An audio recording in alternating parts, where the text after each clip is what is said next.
Hello, it's been a week, so I'm back again with a new video. If you're new here, I'm Henny and I do custom wig commissions and tutorials. So if you're interested to know more, you can find me on my socials linked below. As we're approaching end of the year, it always gets really busy around this time with holidays coming up and year-end cons drawing near. So today let's do a little more chill style with me as we look at the process for Dehya from Genshin Impact. Dehya has so many intricate details to her hair design. I was really stressed out by this wig and I even screwed up the ponytail in the beginning and decided to rip out half a day's work. Definitely wasn't off to a good start. And that's also why there isn't any clips of how I prepped the base for this ponytail. I got so frustrated that it went wrong, so I deleted the video files as I thought there was no point for them to be taking up memory space when they're all the wrong processes. But there's still a lot more footages where you can look at how I styled this wig, so I hope you stick around. After I finally figured out the top half design of her ponytail, I finished off the base wig by gluing the rest of her hair. And by the way, if in case you're wondering, yes, I've been working on a ponytail tutorial and if all goes well, it should be available before the year ends, so please look forward to it. Here I'm just finishing up the ponytail base by slowly gluing the rest of her hair. It's a very tedious process and takes me hours to glue it all. If you're new to cosplay wig styling, this is called a hard shell wig, whereby the wig is fitted to the wearer's head like a helmet. So here the entire base has been glued together and the hair is later glued over it. And why would we cut away all the hair just to glue them back on? It's because the direction of the hair that the wig originally comes from flows downwards. And in ponytails or updos, we need the hair to flow upwards. A wig is constructed differently from how our natural hair is on our scalp. So if you have the chance, flip it around and look at how the wig is constructed to get a better idea.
dehya has these braids on the side of her head where there's yellow highlights flowing through them. To make this, I glued hair pieces together, including her highlights. Then later on, I will be gluing it onto the ponytail wigs.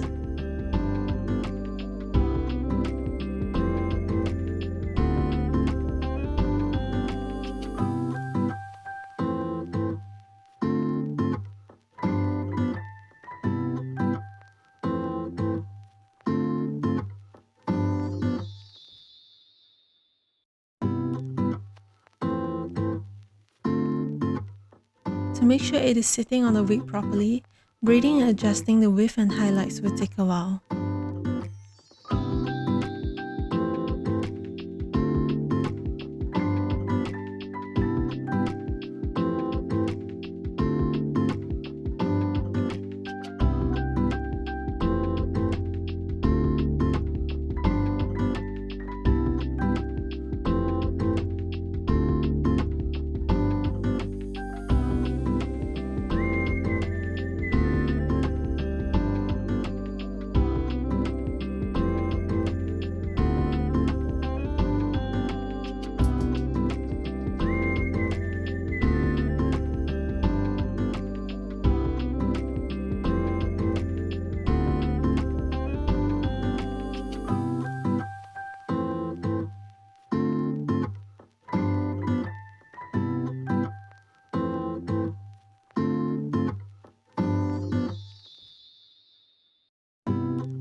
Now let's move on to the fringe. As usual, I'm trimming it based on the character design, and for dehya, she has this brown to yellow ombre. Instead of airbrushing, I chose to do an ombre cut this time. For any color application like dyeing or airbrushing, it is always better to start with a lighter base and add on darker colors. In this case, the base is a dark brown, so adding yellow on it wouldn't show up as vibrantly. I have a more detailed explanation about different parts of wigs and techniques on my website. It's helpful for you to get an idea of what you're looking for, and also if you're planning to commission someone to make your wig, it's better to convey a clear idea through a solid understanding of the finishing that you're looking for. So please check out that page through the link above.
you ever realize that Dehya's ears are actually part of her hair? I never knew until I was working on her wig. Things like this makes me enjoy crafting. It's like learning more about a character through making parts of it. As for her ears, I'm using an EVA foam and wire base. Basically similar to how you would make animal ears for cosplay. But the twist here is that we're gonna glue hair onto it instead of covering it with fur. It's a little tricky, especially at the sharp corners, so I didn't film much of its process. Later on, I just glued them onto the ponytail base, then continued trimming and shaping it accordingly.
Working on this wig last year, I was on a very tight deadline since I was rushing a few weeks for a convention. It was a super stressed period and I didn't sleep much, so I felt like I was on track to a burnout. Plus, I made this one soon after Iris, which was in last week's video, so I really didn't get to rest at all.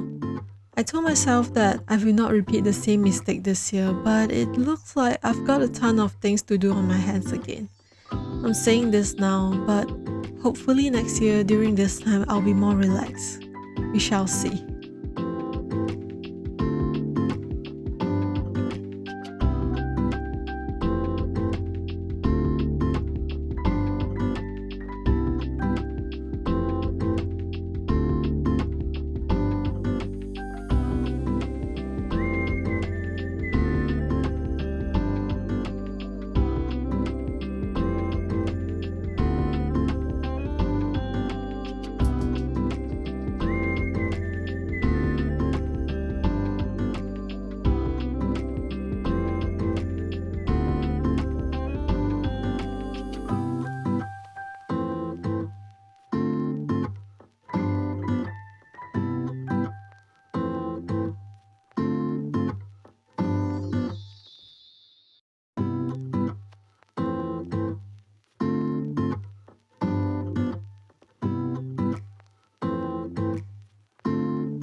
Here's the final look of the wig. This one took me around 4 to 5 days to style.